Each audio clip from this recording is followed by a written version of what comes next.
আর রাজার বউ বটে, আর তোর বাপের কি নাম বটে, উবার বিটি বটে। কেন তোমার বিয়ের নাম জানো না তুমি? আর কম দামে যদি জিনিস করিস বলবে এটা রাজার বইয়ের বটে, এটা পুনম বটে, এটা অমুক ইয়ার বেটা বিটি বটে। আমি তাও দামিয়েই কিনবো। সে কিনবি, তুই ভাগ্যে যদি সেগুলো লেখা আছে নিশ্চয়ই কিনবি, কেন কিনবি না?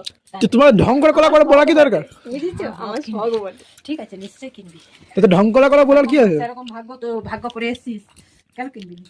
তোর তো জিনিস গেল, তুই তো এখন তো কম দামে পড়ছিস তাতে না, তোর তো প্রত্যেকটা জিনিস দামি দেবি, আমি তো দেখি। আর তোমার ছোট বেটাটা? ছোট বেটাটার ভাগ্যটা সেরকম তৈরি হোক, নিশ্চয়ই পড়বে। কেন তোমার পড়বে? ভাগ্যটা তোমাকে তৈরি করতে হবে। রাজা ভাগ্যটা রাজা তৈরি করছে, তোর ভাগ্যটা তোকে তৈরি করতে হবে। তা আমি করবো না দেখে আমার শ্বশুর করে দিয়ে যাবে? তুই তো পড়াশাই করিস, আলু ভরা কথা কার। তুমি তো বলে বেড়েছো। ভিডিও করছে। ও তাই বটে। এটা আমি ইউটিউবে ছেড়ে দেবো। হ্যাঁ, শ্বশুরের আশা করছে। ঘন্টা আমি বলে তুমি বলছো বলে আমি বললাম যে আমার শ্বশুর করতে হবে নাকি? ওটা আমাকে করতে হবে। আর তোমাকে দেখাবো ঘুরে লেডিস টুপি টুপি না।